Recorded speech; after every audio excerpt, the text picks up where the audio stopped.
to go. Yeah. So we didn't get to go till like April.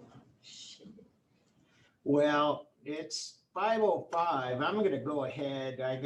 We got like 8 people online and you 3. That's 11, How many people are in the class? 15. Oh, lovely. So most of us are here. And so guys, at home here, I wanted to talk to you a little bit about the quiz that you guys completed by Sunday night. And I want to give you a little overview.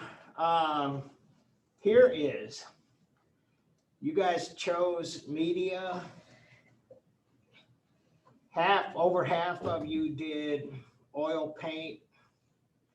Let's see, 8, 1, 9, 11, 12, 14, 15. That's everybody. So oil paint was like over half of you, and 1 did fresco, 1 did marble, and 1 did acrylic with 2 on encaustic and tempera. And so that's how it broke down.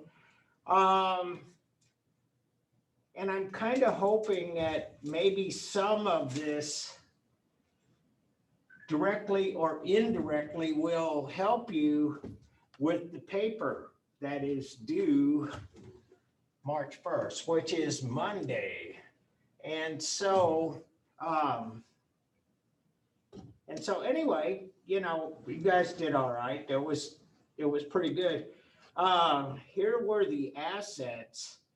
And this was really very telling. Those of you who have used the medium gave generally insightful answers. Your experience shows. And that cuts across everything, you know, and I think that's probably to be expected. I'm not sure how many people have chiseled marble, painted with egg tempera, or used encaustic, say. But anyway, that was really the big thing. I thought you guys did pretty well, but here are the liabilities. And grammar and word choice. And I gotta tell you about this, that I'll jump down to number 5 here, because in the future we're going to do PDF or docx uploads only, because if you do a PDF, I can highlight stuff and give you the little annotation on the side. Yes. Did mine show up as a PDF? It should have. It did, Okay. yeah. Yeah, it sure did. Do you like how it organized that? Because I know it's a little different than normal. But Yeah, well, you know, I could follow it, so. yeah, I just put like for that one, I put like what the paragraph was about before I wrote it, so it was a little organized a little bit better. Yeah, I like that part of it, yeah. Oh, I thought you were talking about the illustration, this. Yeah, and that, I could follow that, Okay. but yeah, I would say that's a good point, and I would talk about grammar and word choice. I could add something to that. You just reminded me of something. I had a bunch of things to talk about, but kind of pare this down a little bit. Like you put the title saying, John Bohack, oil paint, and then the first sentence is, the medium I chose to write about is oil paint. That whole sentence is self-evident. I know, you put the title, oil paint, you don't need to say that. But I understand why people do that. Because if you were up here giving a speech or lecturing, that's exactly what you would say. If you were reading the script, well, the medium I chose is oil paint. But you don't need to do that in written form because I already got it. And so those are the kinds of things that I want you to avoid. And it's here, but it's the rest of your college career. You'll get a lot of red lines through that kind of double, triple introduction. And in part because it's a little too colloquial, it's not formal enough. And secondly, probably more, it's not necessary. But see, grammar and word choice, was one of the things I was talking about here about PDF and docx, because I can point out things, I can write notes on that I can't do if you write it in the text box. And so it took me this long to discover that, but and I started using Canvas like 5 or 6 years ago, but the early versions weren't that PDF and docx friendly. And so, but these, I'm opening them up and I have highlight notes. I knew docx was like that. That's been that way for a long time. But anyway, but it wouldn't show up on Canvas to be able to do that. So anyway, I'd like to do that for everybody, because on the side, if you just put it in the text box, I got a comment section, but it's really kind of hard to link what I'm pointing to just in that little comment section. And so the other part of this, if you use PDF or docx, you should be able to access a grammar check and a spell check. And especially with doc, you get the blue for the word choice. And so I'm seeing a lot of things so far this semester that I'm trying to help you through. And like, for instance, you would not believe how many times we talked about an altarpiece, and it was spelled A-L-T-E-R. And that means to change. It is a verb. When you were talking about an altar, A-L-T-A-R, which is part of a church, a place of worship, a place where ceremony. What? I said, did I do that? I feel like I did. Now I need to go Well, check. see, but when you're doing it on the, do it in the box, write it there in the text box. It won't tell you that. And so I understand these mistakes, and I know you guys are proving to me that you are well educated and ready for this kind of class. And I'm trying to help you out, alter and alter. My daughter does this one. Don't tell her I told you. She gets then and than mixed up. Greater than, less than, THAN. Then is an adjective or an adverb, more an adverb, denoting what time or in what sequence something occurred. Then I started talking about than or something. Anyway, bibliography, I haven't been pressing this too heavily, other than the fact that I've been asking you to put the URLs on there and stuff, and that's all been good. You've done what I've asked you, but we're going to have to work on this a little more. And I got some PowerPoints and things show you how to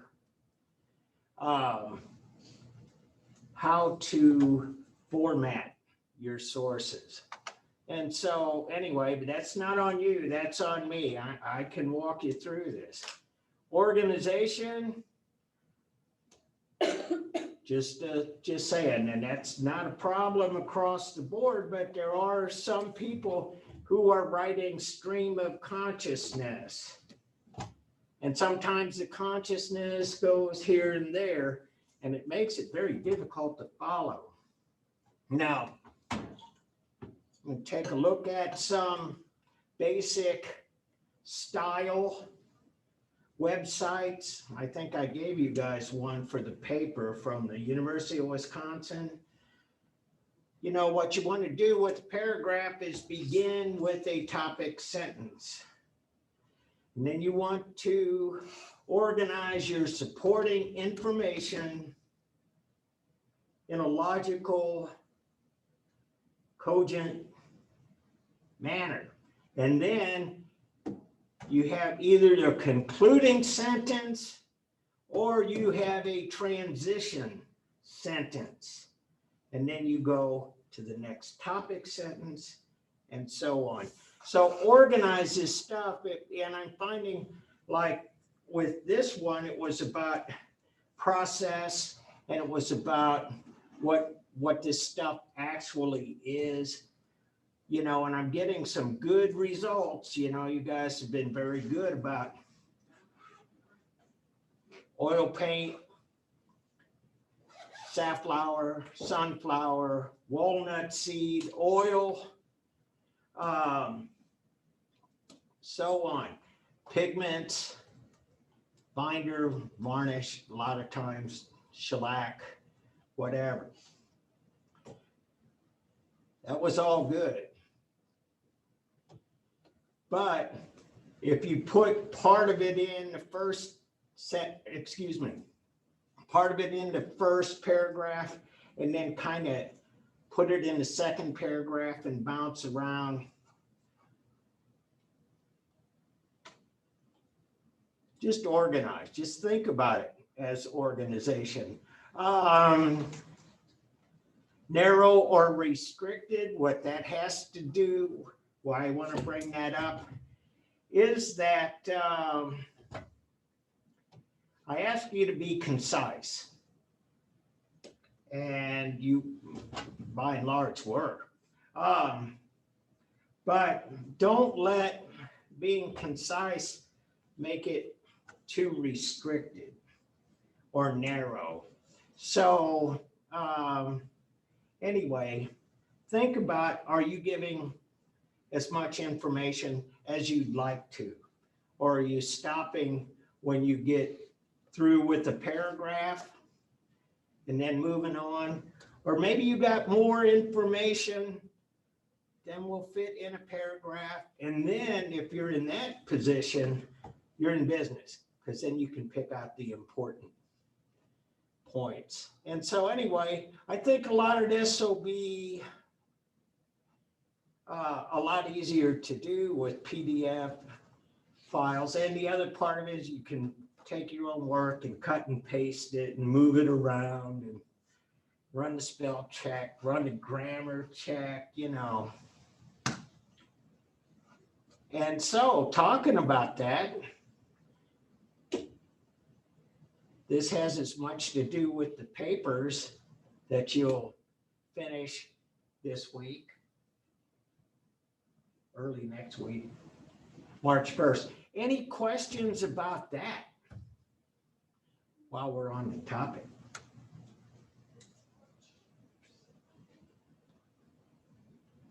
Well, hearing no questions. Ooh, I have a question. Yes. Well, it's not necessarily a question, but we can talk about it in the class. But I made an outline. Yes. I don't have it, it's just like an outline, like just with like what from the rubric. And I was wondering if you wanted to look at it, because I feel like I'm missing something. But I don't know. Huh.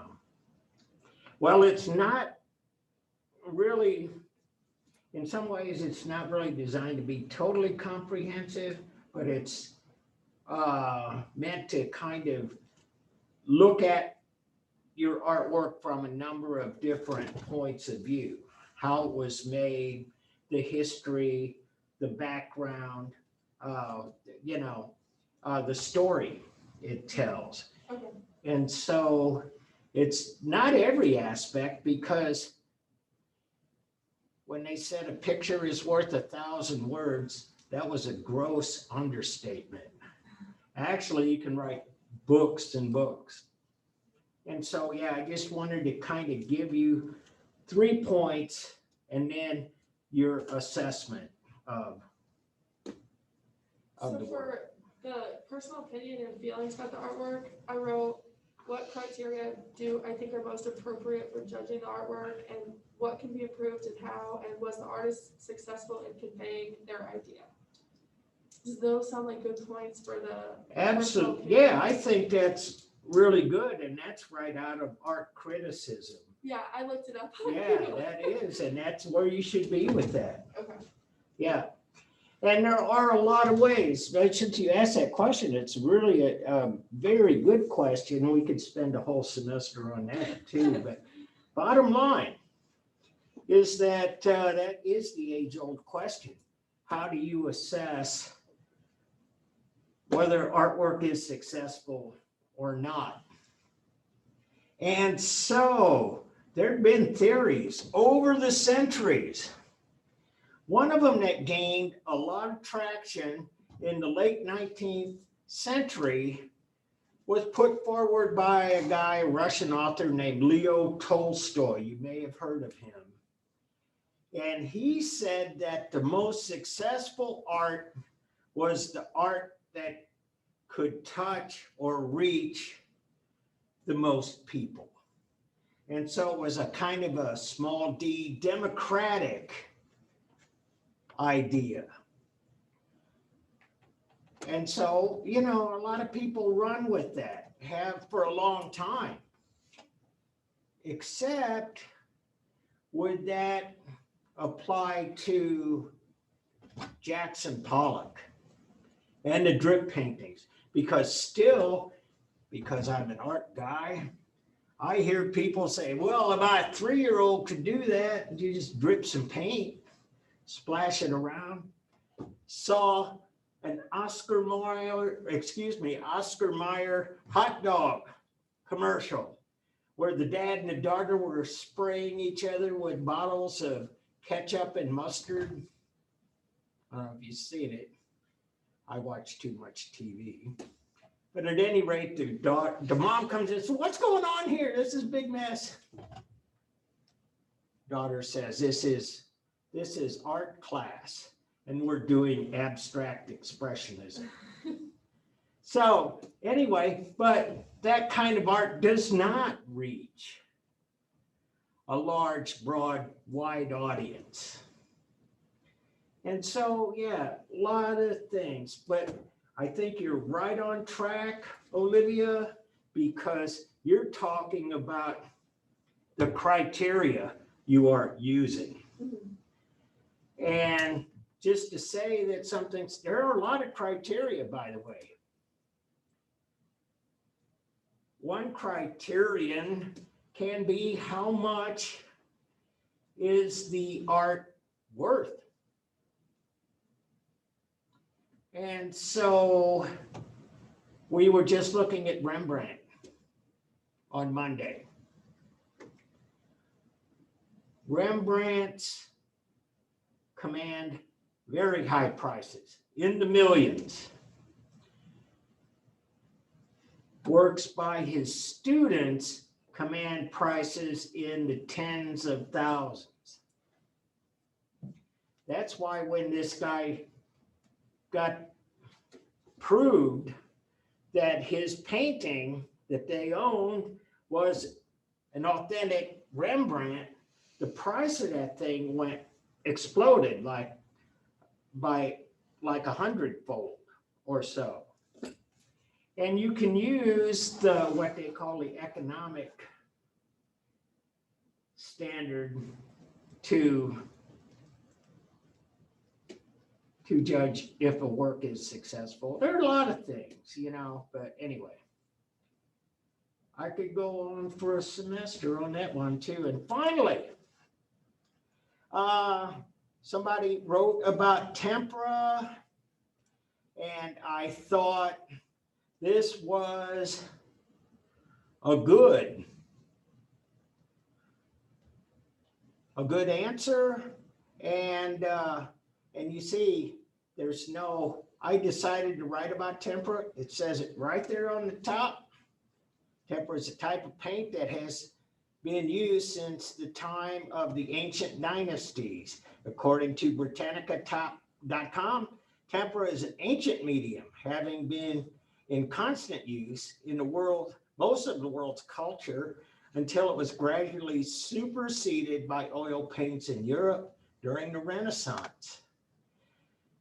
Tempera has been very popular for many years until it was replaced by oil paint. That's kind of saying the same thing again, but it's okay. That's why I'm talking about organization, proofreading. But this is a good answer. I'm not picking at it. This is one of the better ones. And it says it was changed due to the brighter colors, better contrast and depth the artist could now use from oil paints. And this has got the website. And that's all true. The colors with oil can be very vivid. It can be very strong. You can mix a high concentration of pigment into the mix and it'll be bright and it doesn't fade. It doesn't really get too dull. The other part of that is that they talk about the depth. What you can do with oil paints, and a lot of painters do this, they put paint in on thin layers. Those of you who paint know what I'm talking about. Thin layers, we call those glazes. Put glaze upon glaze. And then you get this effect that there is a deep space. If we could see Caravaggio's work in person, you would see that they did that. And so you can create the illusion of depth just by how you apply the paint. Tempera paint is manufactured from eggs, especially the yolk, which helps hold the pigments together. That would be called the binder.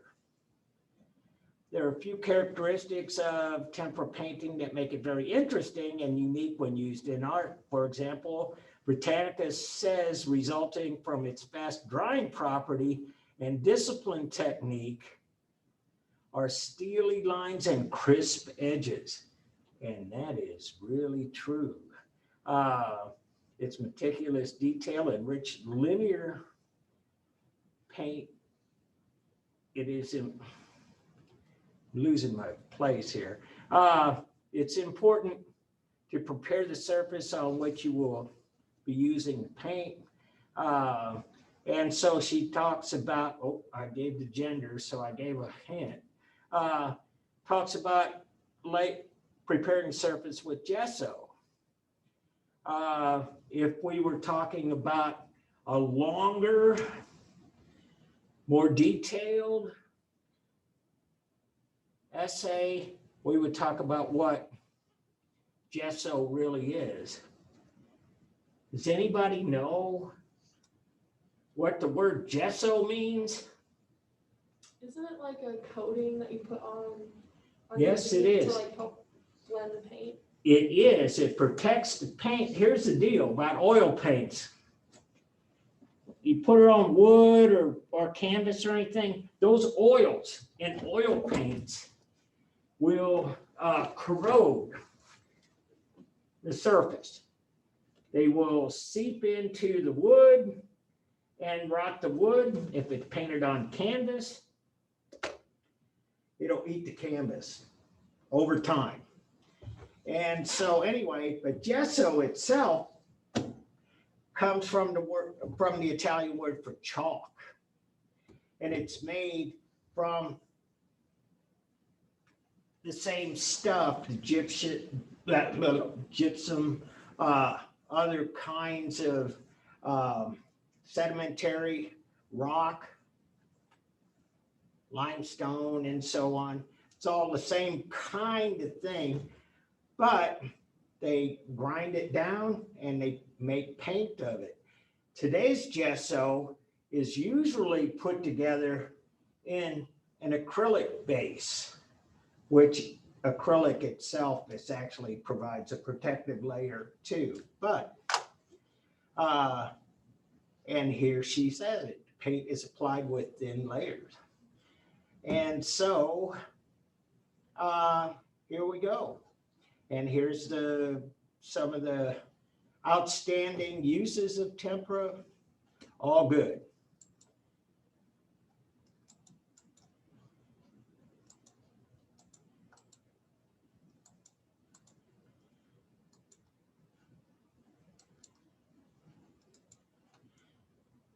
So, any more questions, anything?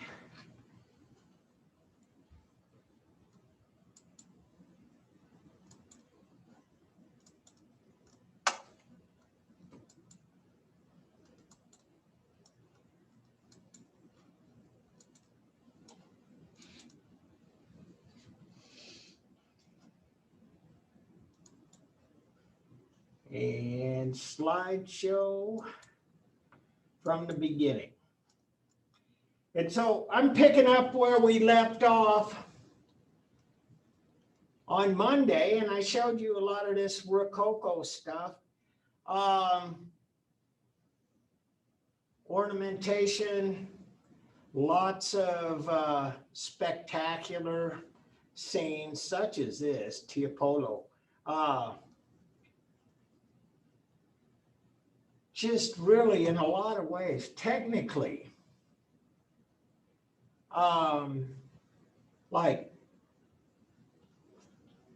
technically much more advanced than even the stuff in the Renaissance. But, you know, like I say, these artists have had a few hundred years to perfect the illusion of space and depth and things. And so anyway, I want to get to this. And this is really where we start to talk about Neoclassicism. And still Baroque, but bottom line is this. It's got the darkness that we saw in Caravaggio. I showed you De la Tour. Joseph Wright of Derby, an experiment on a bird in an air pump. And so why is this such a big shift from some of the other things? We saw De la Tour, we saw the adoration of the shepherds, we saw the candlelight and so on. What makes this different? This is starting to make art, paintings, if you will, about the age of enlightenment. And what this is it's an air pump, and the bird is in this glass globe. This here is the air pump, and it sucks the air out of the globe. And what happens? The bird suffocates. You see, that's why this young lady and this girl and some of the others, they're like, I don't know if I want to be here. This is cruel. But this guy here, he's saying, oxygen is what we breathe. Without air, we die. And so, you know, various levels of interest. And that's a kind of what you might say a common fact today. 21st century, we know this. We've known this for a long time. But in the 18th century, this was all kind of cutting edge stuff. This was what you might call a legitimate science experiment. You see the pump here, sucking the air out. Bird still alive, probably. But anyway, the age of enlightenment, scientific experiments. I put the star by this one, by the way, and I did that partly because it's not quite as cruel. Joseph Wright of Derby, a philosopher giving a lecture on an orrery. Mid-18th century. Anybody know what an orrery is?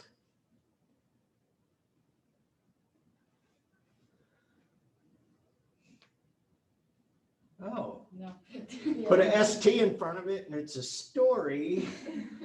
And Ori is this thing here. And it is a model, you guys have probably made these before, a model of the solar system. And at the time, they basically thought this was more or less, how should I say this? They had this, still had this kind of heliocentric idea about the universe and the planets and everything. And so anyway, that's what this is. And these bands are here to show the orbits of the various planets and so on. Philosopher giving the lecture, his assistant taking the notes, and these other people learning. One of the things that is kind of interesting about this, I should say, a philosopher giving a lecture.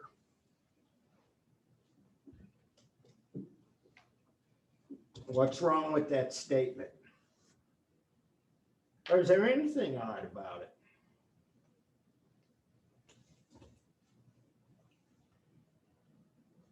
How about this? We didn't have as many specialties as we have now. Today you would say an astronomer or a scientist, not a philosopher. But back then, philosophy kind of covered all of this stuff. And that's why people have PhDs, Doctor of Philosophy, which is a carryover from these days, where all of the learned people were referred to as philosophers. So somebody today might have a PhD, say, in art history, or a PhD in astronomy, or a PhD in, you pick it. But at any rate, that's how things were 250 years ago. And so anyway, this is the age of enlightenment. They were doing a lot of things, kind of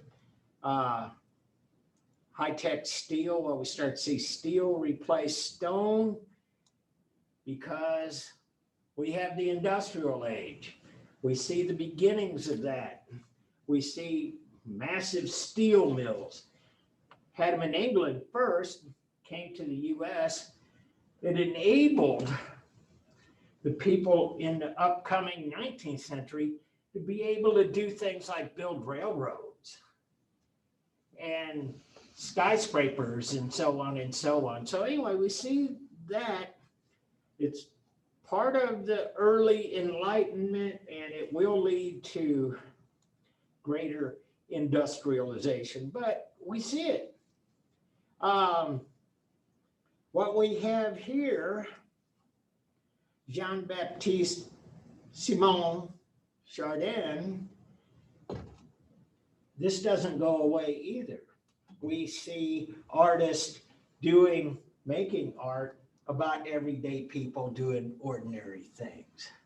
And so we have this kind of broad spectrum of what art was like in the late 18th century. We see Marie Antoinette and the pilgrimage to Cythera, and we see Fragonard's The Swing and all of the excesses of the very wealthy and privileged. And then we see others making paintings about ordinary things. And I put a couple of more Chardins on here because I thought I just really like this guy, actually. And this is called Boy Blowing Soap Bubbles, which is, I think, so cool that this is what you'd make a painting about. Any other part that I like about this so much, personally, how he's been able to paint that bubble. When you have something that thin, that transparent, something that lets light through so you can see through it, but also the surface reflects a little bit of light, which you see the shine here. And so here's his soap, and this is basically how they did this back a couple of 150 years ago with a straw. And here he is, the artist himself. And so more everyday things. This is a different artist, but this is what life was like. And the chickens are in the house and the kids are doing different things, and looks like a circus. Village bride. This guy is asking for her hand in marriage. You see, he's got a big wad of cash. That's how it used to be. And to prove that you could support the bride. And so a lot of times it would come with some kind of what we would call today a bribe.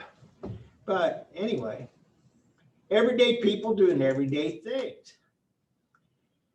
Elizabeth Louise Vigée Lebrun. Put a star by this. Young lady, self-portrait artist. She was the court painter. She was a court painter for Marie Antoinette. We're getting real close. This is 1790, which is like after the French Revolution. It started in 1789. But here she is.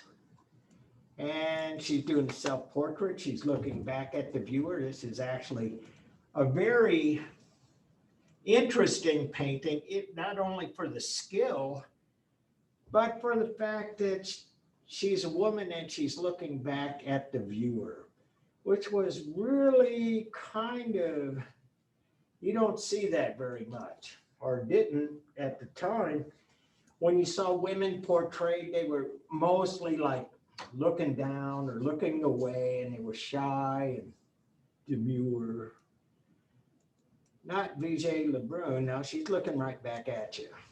And it's as though we're where the mirror should be.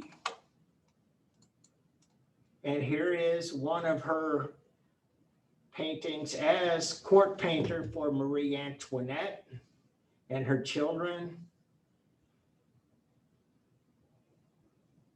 And 1787, just a few years, just 2 years before she met the guillotine in the French Revolution. Here's another court painter that painted for the royal court in France, Adelaide Labille Vuillard. Self-portrait with two pupils. Same kind of thing too. And this is really kind of interesting too, because until, really just the last couple of decades, the participation of women in the arts had been disputed. But here she's not only painting, she's got a couple of students here, and she's teaching them, presumably, how to paint. And that's kind of cool. And so, yeah, we have this. This is the kind of the dying gasp of the royalty. What happens in France, they had French Revolution. They chop off the heads of Marie Antoinette and Louis XVI, and they put in place a democracy instead of the monarchy. And so anyway, that was going on. We know that in America, we had the revolution against the monarchy of England. And so, yeah, this idea of monarchy, it was really kind of a dying idea. But in England, I want to switch countries here. William Hogarth, breakfast scene from Marriage a la Mode. And I was kind of thinking about taking a look here. Khan Academy did a really good analysis of this painting. And I think I want to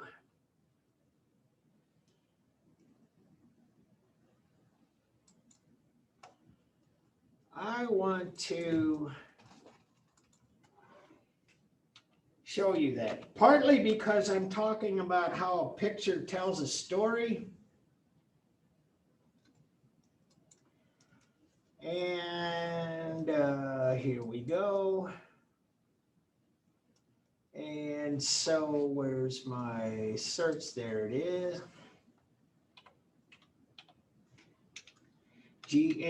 GARTH. Marriage. So it's right there on the top. And it's a video, and you guys at home hang with me.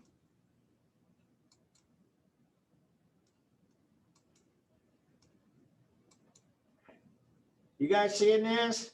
William Hogarth, Marriage a la Mode. They're not seeing it.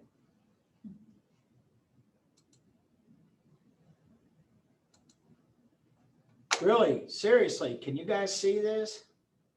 Yes, we can see it. Oh, thanks, Melissa.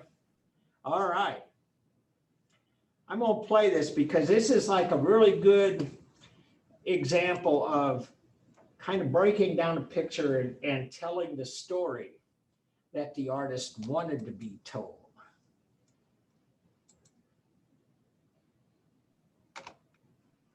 London, and we're looking at a set of 6 paintings by William Hogarth, who's best known for making prints, not paintings. 18th century is an interesting moment, especially in England and France, where we have the beginnings of the Industrial Revolution, and as a result, a widening middle class Hey, I won't back of up. the See, Industrial Revolution. And I was talking about the Industrial Revolution just a moment ago, and see, all of these things really impact what's going on, directly or indirectly. as a result, a widening middle class that wants to buy art.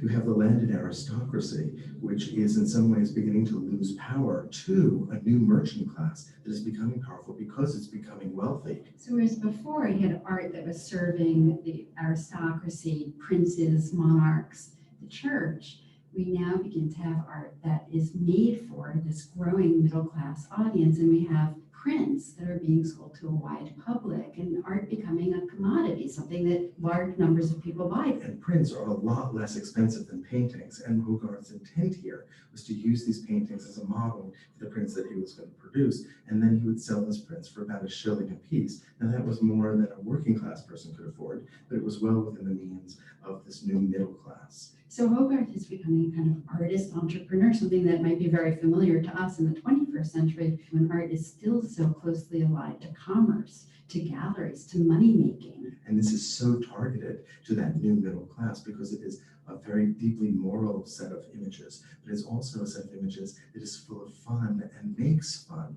of the aristocracy. So the entire set is known as Marriage a la Mode, and it's prompted by this concern in the 18th century that marriages were sometimes arranged for economic benefit rather than for love. Marriage a la Mode means modern marriage, or the marriage of the day. The entire series, these 6 paintings, tell the story of an aristocratic family named, wonderfully, the Squanderfields, suggesting that they've squandered their aristocratic fortune. And Lord Squanderfield has to have his son marry the daughter of a wealthy merchant so he can maintain his estate and all his worldly possessions, and the wealthy merchant's daughter gets in return the aristocratic title. So what we have is an exchange. It is a kind of economic deal that's taking place, that's being brokered here.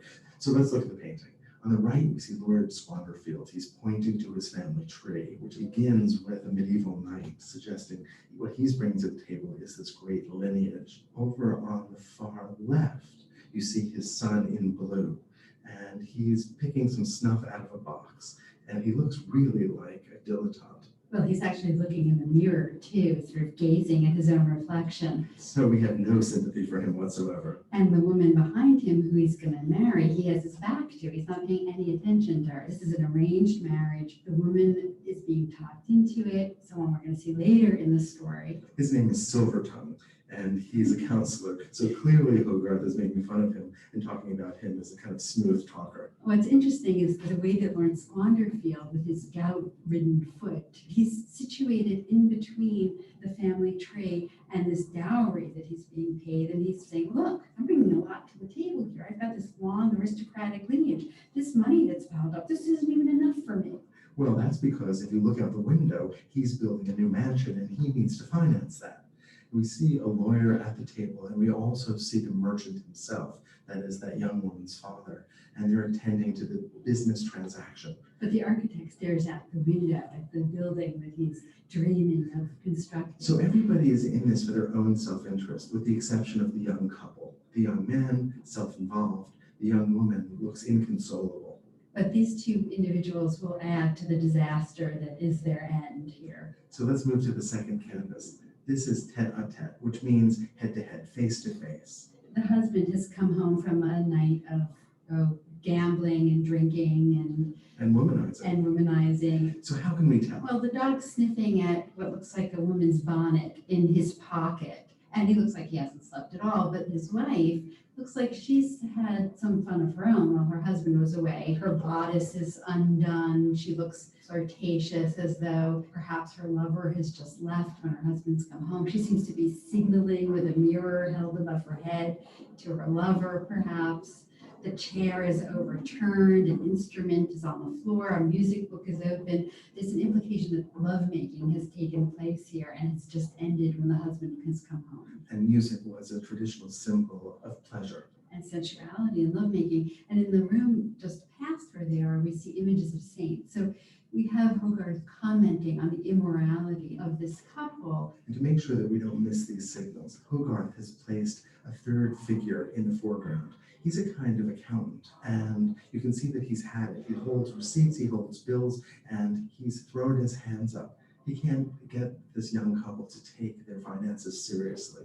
And if you look at the mantelpiece, we've got all sorts of knickknacks lined up there that look like they've been recently purchased and look inexpensive and gaudy compared to this aristocratic environment with these oil paintings and gilded frames. Well, that's the contrast that's important, I think, for Hogarth here. He's making this sharp distinction between the tawdry things that they've brought in, this young couple, and the classicism that is a part of this aristocratic life. The aristocracy has this reputation that they've inherited, these values that have accrued to them over centuries, but they're values that don't reflect the reality of their lives. You can also see an addition, perhaps a painting that the man has brought in. It's partially obscured by a curtain, and all that's visible is a nude foot. On a bed, On a clearly. bed. And so this would have been a very clear signal in the 18th century to elude painting.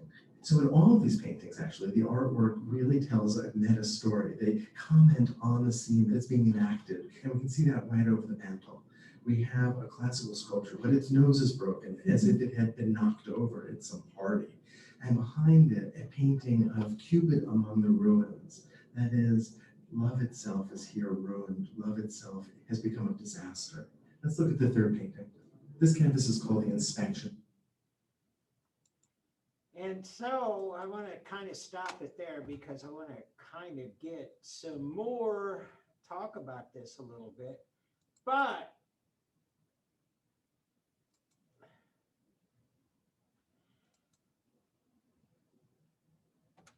and so slideshow from current slide. And let me double check the screen share.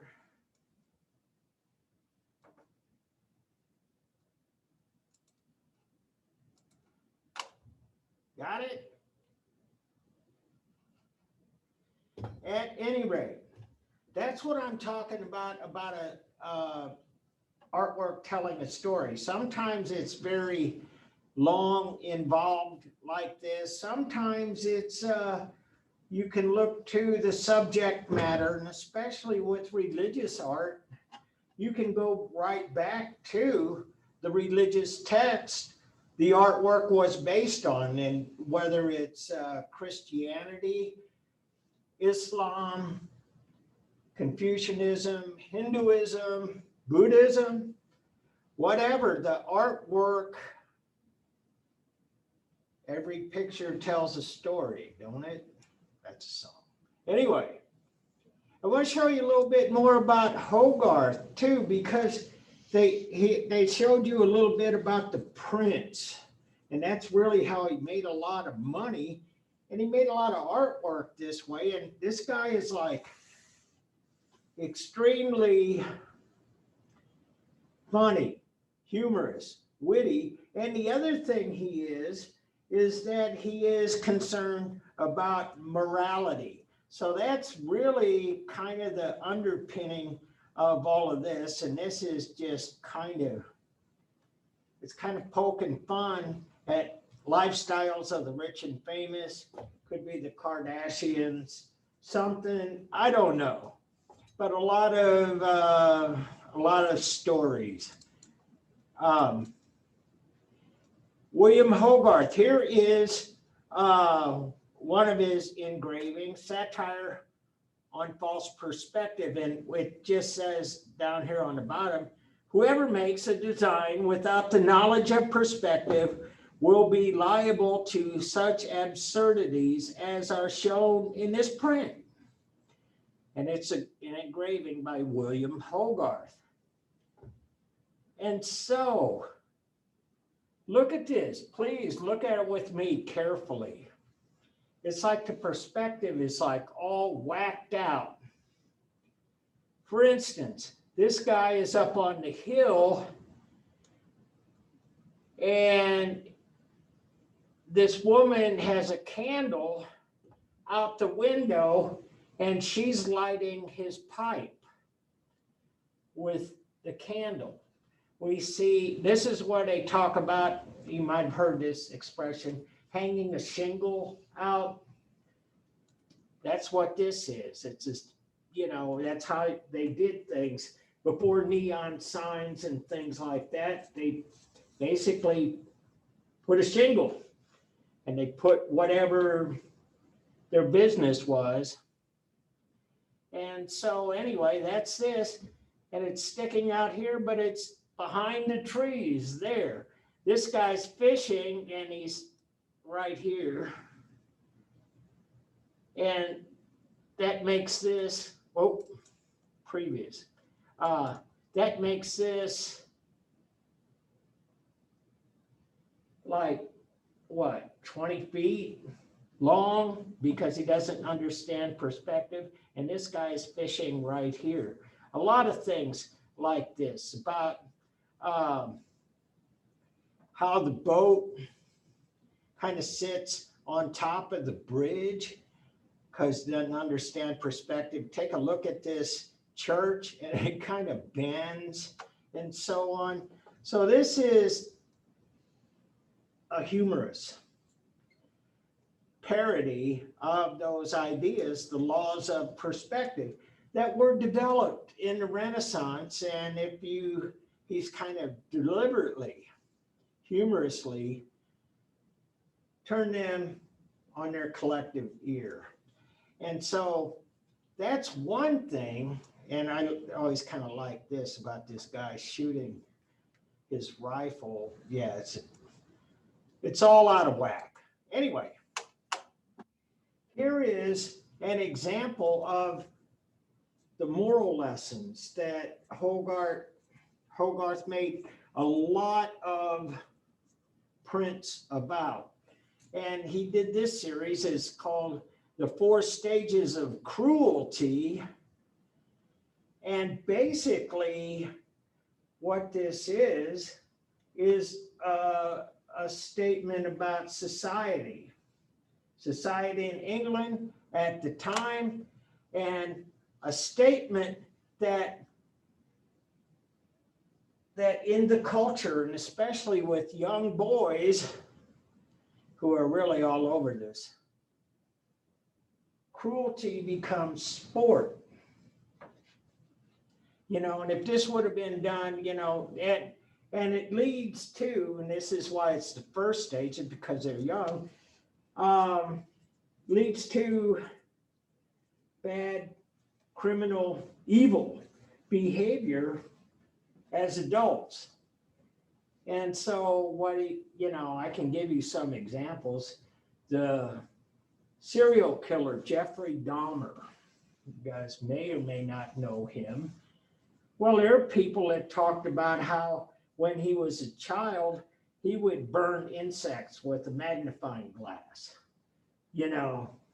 Cruelty, something learned, something in some ways it's accepted, and in some cases even nurtured. And so that's really what's going on here. There's over here, this is a bird. These two boys caught. He's poking out the bird's eye. This thing here, was something that I learned about a long time ago. You could tie the tails of two cats together and throw them over, in this case, a street post, but a limb or something. And the cats will claw each other to death because they think the other is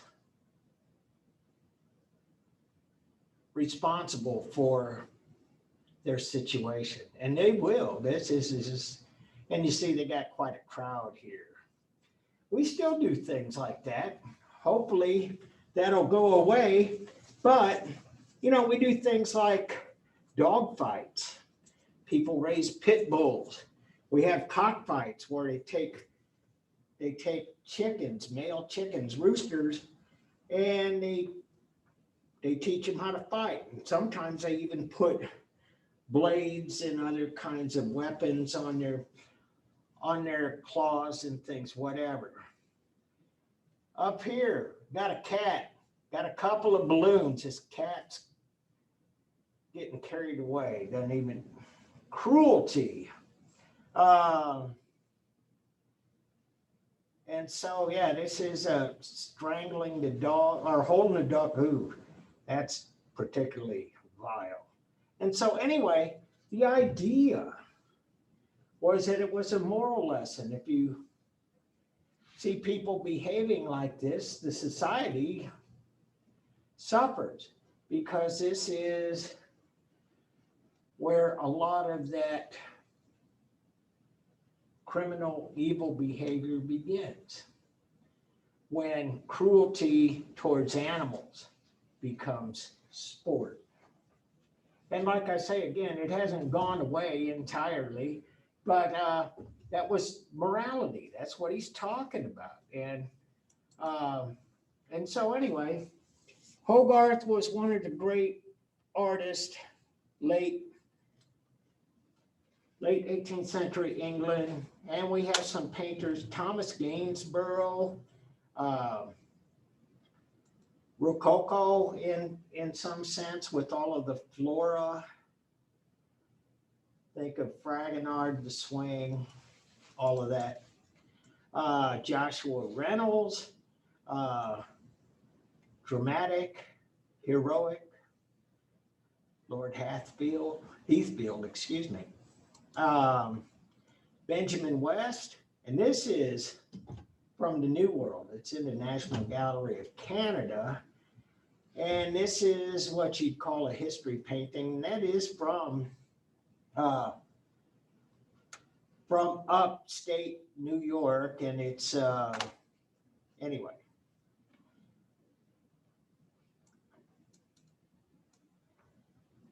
Anyway, look, we're starting to see America. Paul Revere, the guy who rode on horseback and alerted the colonists that the British were coming. Well, he was a metalsmith, and he was actually pretty good at what he did. That's what he did for a living, and he was actually pretty famous for that. And if you have an original Paul Revere urn, sugar bowl, whatever, it's a really prized possession in this day and age. And anyway, this is what he did. That's who he is. And American art is coming into the picture. And so we see in Italy, we're kind of spanning the globe here, Canaletto, architecture. But here we go.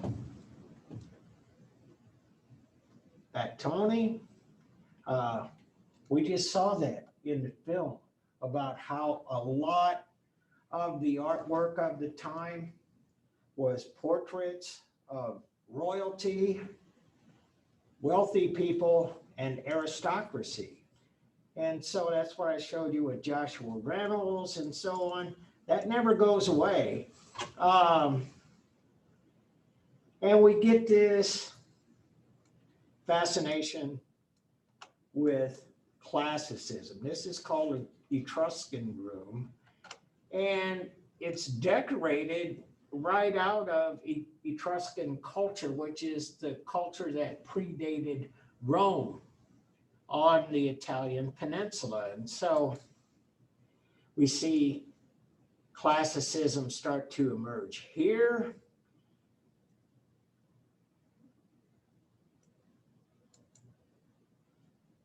And here.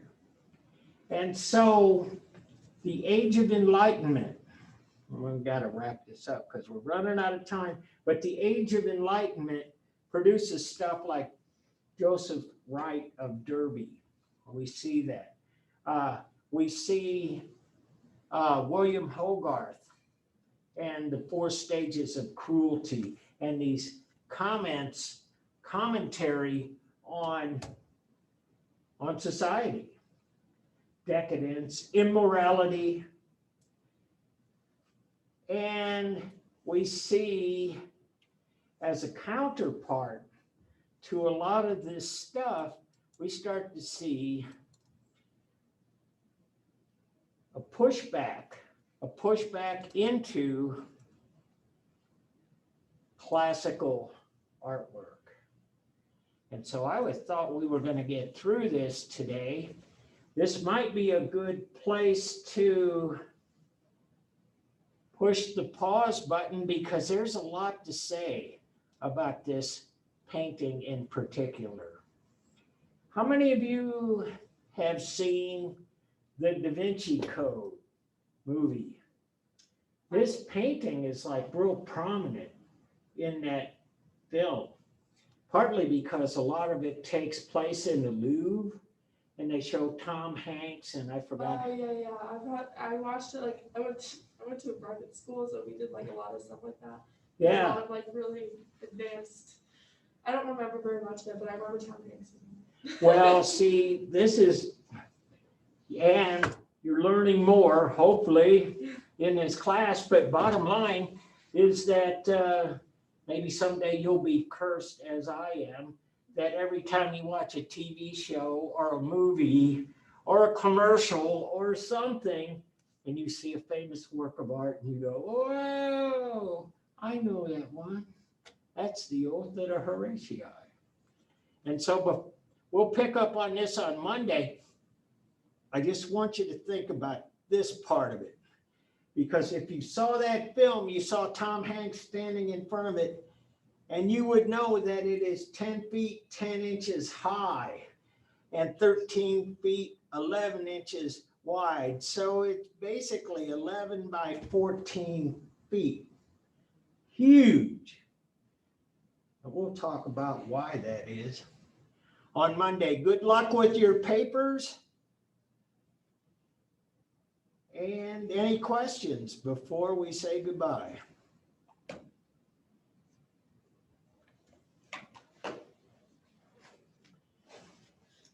No questions? All right. Have a good weekend, guys. Good luck on the papers. And see you Monday. Enjoy this beautiful weather while we have it. Thank you. Yeah, you bet. See you, Robin.